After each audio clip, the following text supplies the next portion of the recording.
दर्शकवृन्दहरू, अहिले हामी भारतको गुजरात राज्यको यो नर्मदा जिल्लाको सरदार सरोवर बाँधको अगाडि छौँ। यहाँ अगाडि दृश्यमा देख्न सकिन्छ यो सरदार सरोवर बाँध हो। यो बाँध यो विश्वकै ठुलो बाँध मध्येमा पनि पर्छ र यो भारतको त सबैभन्दा ठुलो यो बाँध हो। अब यो बाँधका सँगसँगै यहाँ हामी अब केही समयपछि सरदार वल्लभभाइ पटेलको शालिग रहेको स्ट्याच्यु अफ युनिटी पनि जानेछौँ र यो बाँध नर्मदा नदीमाथि बनेको छ।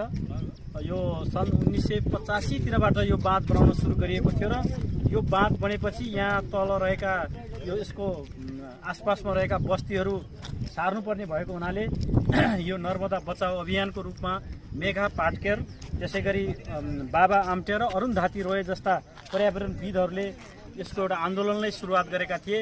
पछि यो मुद्दा भारतको सर्वोच्च अदालतसम्म पुग्यो र विश्व ब्याङ्कले समेत आफ्नो यहाँबाट गरेको ऋण लगानी फिर्ता लिने उसले निर्णय गरेको थियो।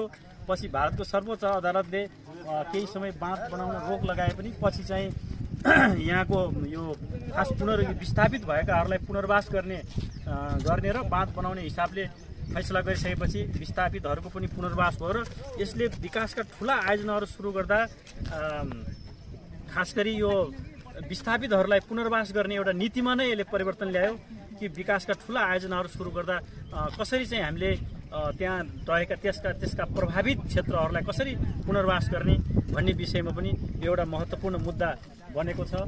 र यसरी यो सरदार सरोवर बाँध 138 मिटर यसको उचाइ रहेको छ। यो बाँध यो सरदार सरोवर बाँधबाट निकालिएको विशेष गरी यहाँ पानी र बिजुलीको बाँडफाँड विभिन्न राज्यहरूमा गरिएको छ र यो यसको पानी बाँडफाँड चाहिँ भारतका 4वटा राज्यहरू महाराष्ट्र, मध्य प्रदेश, राजस्थान र गुजरातमा सिँचाइको लागि बाँडफाँड गरिएको छ भने बिजुलीको सन्दर्भमा भारतका 3वटा राज्यहरू मध्य प्रदेश, गुजरात र महाराष्ट्र बीचमा बिजुलीको बाँडफाँड गरिएको छ। यो बाँधको उद्घाटन सन् 2017मा भएको थियो र त्यसपछि यो बाँधले विशेष गरी भारतमा सिँचाइ र विद्युत उत्पादनमा महत्त्वपूर्ण योगदान गर्दै आएको छ। अनि यो विशेष गरी यो पानी नर्मदा नदीको पानी यो चाहिँ समुद्रमा अरब सागरमा मिसिने हो र यो बाँध बनाएर यसको चाहिँ बिजुली उत्पादन गर्ने र सिँचाइमा प्रयोग गर्ने गरिएको छ। र यो नदी खास गरी मध्य प्रदेशको अमरकण्टक पर्वतबाट चाहिँ सुरु भएर आउँछ र अरब सागरमा गिर्छ। सरदार सरोवर बाँध भारतको गुजरात राज्यको नर्मदा जिल्लाको एकता नगर नजिकै नर्मदा नदीमा निर्माण गरिएको बहुउद्देश्यीय ग्राभिटी ड्याम हो।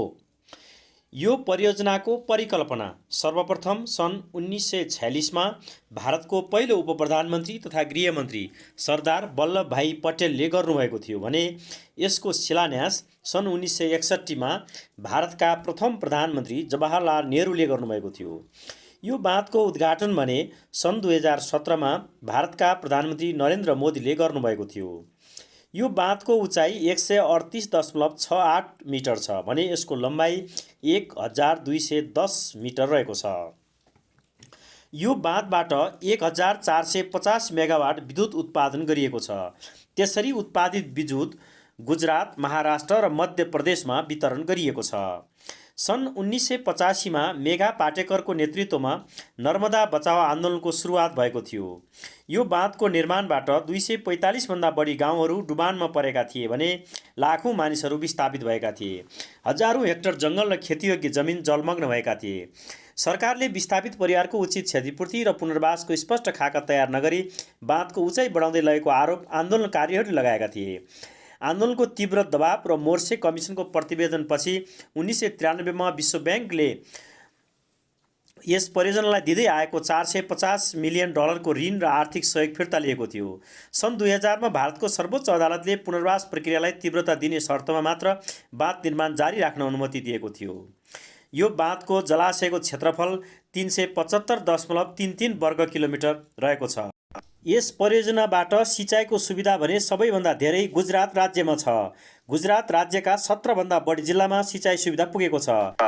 त्यसैगरी यस परियोजनाबाट महाराष्ट्र र राजस्थानमा पनि सिँचाइ सुविधा पुगेको छ।